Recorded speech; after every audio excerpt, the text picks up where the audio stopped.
Hello everyone, this is Sasank Singh and again welcome to my YouTube channel IS Point Best Way of Learning। Friends, आज हम आपको पढ़ाने जा रहे हैं उत्पादन में तृतीय क्षेत्र का बढ़ता महत्व, यानी जो प्रोडक्शन है उसमें तृतीय क्षेत्र जो टर्सरी सेक्टर है उसका जो इम्पोर्टेंस इंक्रीज हो रहा है वो क्या हो रहा है, कैसे हो रहा है और कैसे कैसे इंक्रीज हुआ, और टर्सरी सेक्टर में कौन कौन सी सर्विस हैं, कौन कौन सी सेवाएं हैं जो इंक्रीज हो रही हैं। फ्रेंड्स, आइए हम स्टार्ट करते हैं। वर्ष 1973 और 2003 के बीच 30 वर्षों में यद्यपि सभी क्षेत्रकों में उत्पादन में वृद्धि हुई, परंतु सबसे अधिक वृद्धि तृतीय क्षेत्र के उत्पादन में हुई। यानी कि 1973 से 2003 के बीच जो 30 वर्षों का समय था, इन 30 वर्षों के समय में सभी क्षेत्रकों में प्राथमिक क्षेत्र, द्वितीय क्षेत्र और तृतीय क्षेत्र, इन तीनों क्षेत्रों में वृद्धि तो हुई है, बट अगर हम कंपैरिजन करें तो प्राथमिक और द्वितीय की अपेक्षा तृतीय क्षेत्र में अधिक वृद्धि हुई है।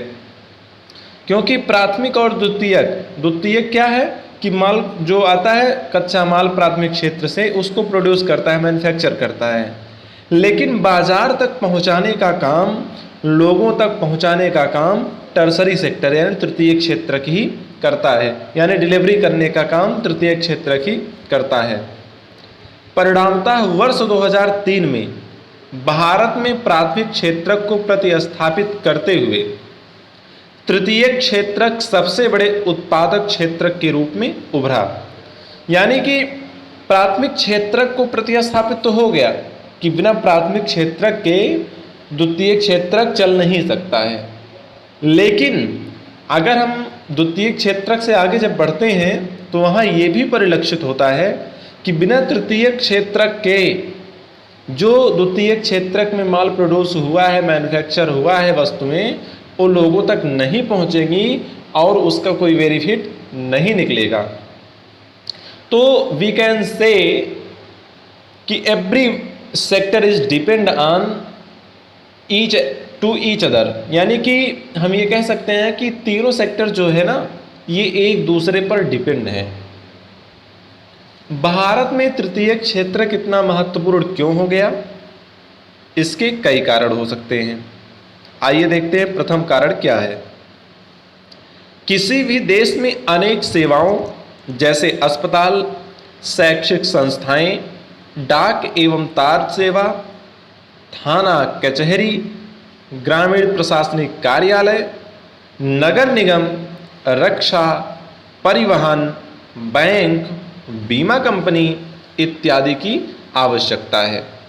जितने भी संस्थाओं की, जितने भी सर्विस प्रोवाइडर के नाम लिए गए, इनको हम लोग अच्छी तरह से जानते हैं, इनसे भली भांति परिचित हैं। इन्हें बुनियादी सेवाएं माना जाता है।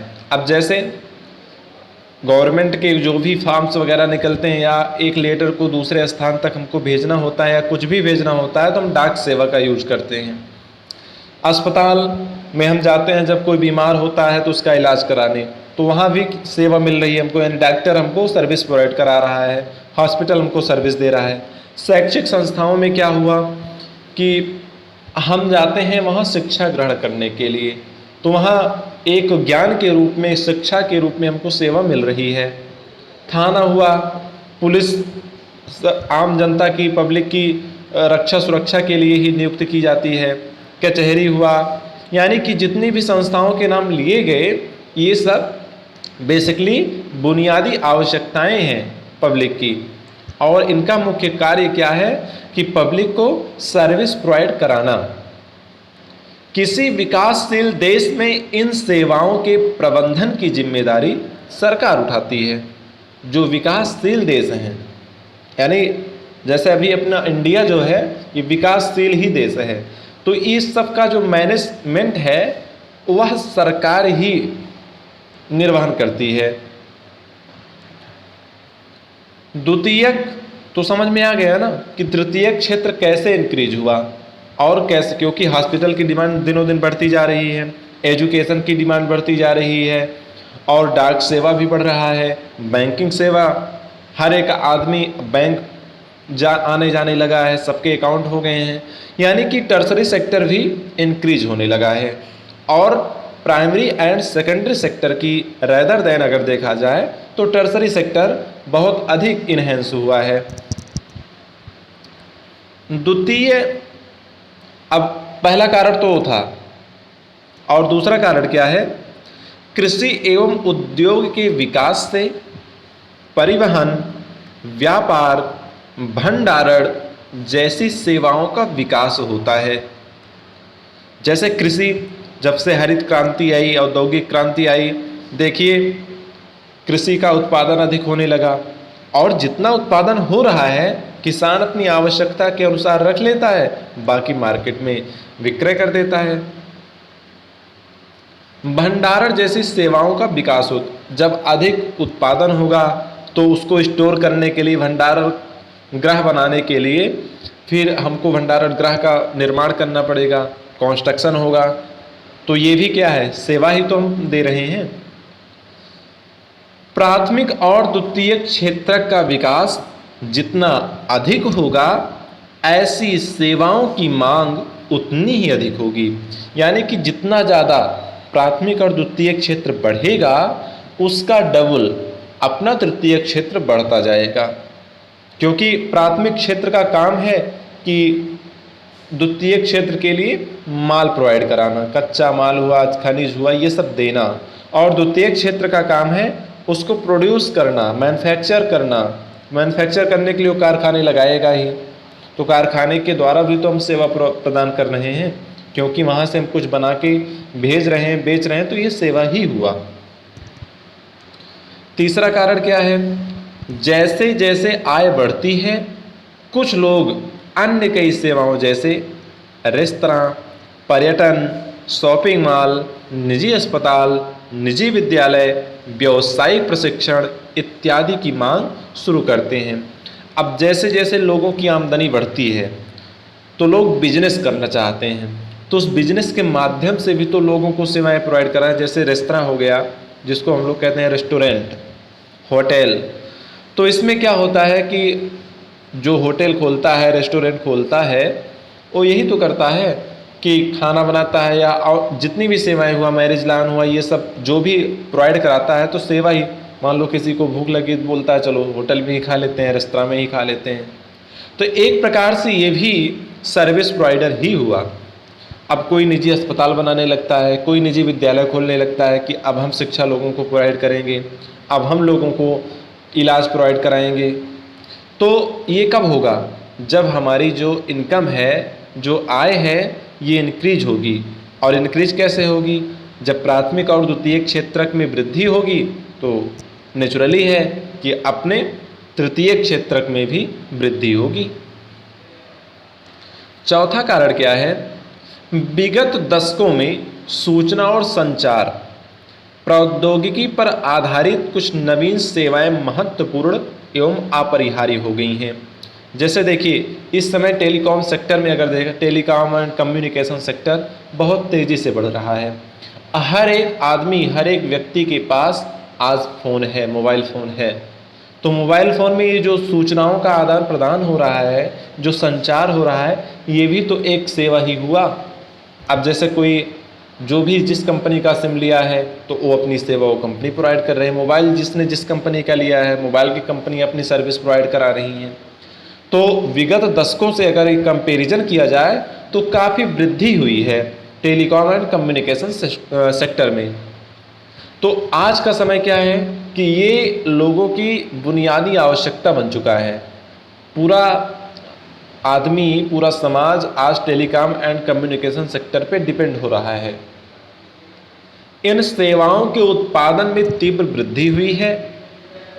अध्याय 4 में हम इन नवीन सेवाओं और इनके प्रसार के कारणों की चर्चा करेंगे, जो अपना नेक्स्ट अध्याय होगा, तीसरे के बाद चौथा। उसमें हम नवीन यानी न्यू टेक्नोलॉजी, न्यू सर्विसेज का हम अध्ययन करेंगे।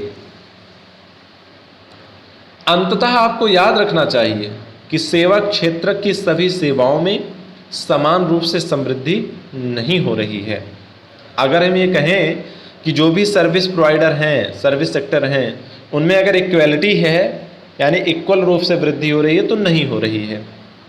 भारत में सेवा क्षेत्र कई तरह के लोगों को नियोजित करते हैं। एक और उन सेवाओं की संख्या सीमित है जिसमें अत्यंत कुशल और शिक्षित श्रमिकों को रोजगार मिलता है।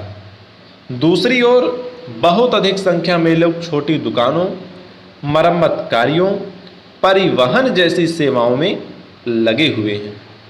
वे लोग बड़ी मुश्किल से जीविका निर्वाह कर पाते हैं और वे इन सेवाओं में इसलिए लगे हुए हैं क्योंकि उनके पास कोई अन्य वैकल्पिक अवसर नहीं है। इस कारण सेवा क्षेत्र के केवल कुछ भागों का ही महत्व बढ़ रहा है। आप इनके बारे में अगले खंड में विस्तार से अध्ययन करेंगे। अब देखिए, इस पैराग्राफ में यही बताया गया है कि सेवा क्षेत्र में भी जो सेक्टर हैं, सब में समान रूप से समृद्धि नहीं हो रही है, क्योंकि जो स्किल्ड है उसको स्किल्ड वाला ही रखेगा। अब जैसे मान लीजिए बैंक हुआ, तो बैंक में अनस्किल्ड लोग तो जाएंगे नहीं, जो पढ़े लिखे हैं, शिक्षित हैं, वही जाएंगे। अब डॉक्टर किसी को बनना है तो बिना पढ़ाई किए हुए डॉक्टरी की कैसे कोई डॉक्टर बन जाएगा? तो हम ये नहीं कह सकते ना। अब जो कंस्ट्रक्शन में लगे हुए, मान लीजिए जो इंजीनियर हैं, उनका क्या है, पढ़े लिखे हैं, तब उनको इंजीनियर वाला काम करना है, स्किल वाला काम करना है। और जो नहीं पढ़े लिखे हैं उनको मिस्त्री और लेबर वाला काम करना है, अनस्किल्ड वाला। तो इक्वलिटी नहीं है। जैसा जिस आदमी की एलिजिबिलिटी क्राइटेरिया है उसको उसी के अनुसार वर्क करता है, उसी के अनुसार वह सेवा प्रोवाइड करता है। तो वी कैन नॉट से कि इसमें सर्विस सेक्टर में भी इक्वलिटी है, नहीं है, क्योंकि लोगों की एलिजिबिलिटी के आधार पर ही उनका किया जा रहा है ये। अगला है, अधिकांश लोग कहाँ नियोजित हैं? तो मुझे उम्मीद है कि आप लोगों को ये बातें समझ में आ गई होंगी कि कैसे कैसे सेवा क्षेत्र अपना बढ़ रहा है और तृतीय क्षेत्र का महत्व कैसे कैसे बढ़ा। यहाँ एक ग्राफ दिया हुआ है, सकल घरेलू उत्पाद में क्षेत्रकों की हिस्सेदारी वो भी परसेंट में है। जैसा कि कल मैंने आपको सकल घरेलू उत्पाद के विषय में थोड़ा सा बताया था, बाकी उसका विस्तृत किसी दिन मैं एक स्पेशल वीडियो बना के आप लोगों को बताऊंगा। तो ये ग्राफ के जरिए दिखाया गया है 1973 से 2003 के बीच में जो जीडीपी ग्रोथ हुई है वो कैसे ग्रोथ हुई है। और इस ग्राफ में ये भी दिया हुआ है कि जो ग्रे है ये तृतीयक क्षेत्र है, जो लाइट ग्रे है, जो डार्क ग्रे है ये प्राथमिक क्षेत्र है, और जो दोनों ग्रे नहीं हल्का आसमानी कलर का है वह द्वितीय क्षेत्र है। तो कैसे कैसे जीडीपी इंक्रीज हुई है वो सब इसमें दिखाया गया है। अब अगला आपका टॉपिक है, अधिकांश लोग कहाँ नियोजित हैं? सकल घरेलू उत्पाद में तीनों क्षेत्रकों की प्रतिशत हिस्सेदारी प्रस्तुत करता है। आप 30 वर्षों में क्षेत्रकों के बदलते महत्व को प्रत्यक्ष देख सकते हैं, यानी आप इसमें देख सकते हैं अच्छे तरीके से।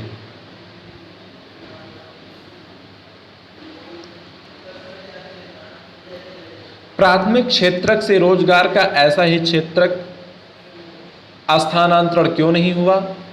इसका कारण यह है कि द्वितीयक और तृतीयक क्षेत्रक में रोजगार के पर्याप्त अवसरों का सृजन नहीं हुआ। क्योंकि तृतीयक, देखिए तृतीयक क्षेत्रक जो है अपना, इसमें जितने भी लोगों की आवश्यकता होती है, मान लीजिए एक हॉस्पिटल में 10 डॉक्टर की ही आवश्यकता है तो 15 या 20 तो रखेगा नहीं, या किसी बैंक में 8 एम्प्लॉय की ज़रूरत है तो 8 से ज़्यादा तो रखेगा नहीं। तो फाइनली यही है कि जहाँ जितनी रिक्वायरमेंट होती है स्किल्ड और नॉन स्किल्ड की, उसी के हिसाब से ही लोगों को रखा जाता है। सो फ्रेंड्स, इस वीडियो लेक्चर में इतना ही। मुझे उम्मीद है कि आप सभी को इकोनॉमिक्स एंड अदर सब्जेक्ट अध्ययन करने में आसानी हो रही होगी। यदि किसी भी सब्जेक्ट में किसी भी टॉपिक पर आप लोगों को कहीं भी कोई भी प्रॉब्लम्स आती है, आप निसंकोच हमारी IAS पॉइंट टीम से कांटेक्ट कर सकते हैं, यूट्यूब पर कमेंट के जरिए जो लोग व्हाट्सएप ग्रुप में जुड़े हैं व्हाट्सएप के ज़रिए, जो लोग टेलीग्राम या इंस्टा या फेसबुक पे जुड़े हैं उसके ज़रिए IAS पॉइंट की समस्त टीम आपको आप सभी के लक्ष्य तक पहुंचाने के लिए कटिबद्ध है, प्रयासरत है। आप लोग पढ़ते रहिए, हम लोग पढ़ाते रहेंगे। सो फ्रेंड्स, इस वीडियो लेक्चर में इतना ही। Thank you so much. Best of luck.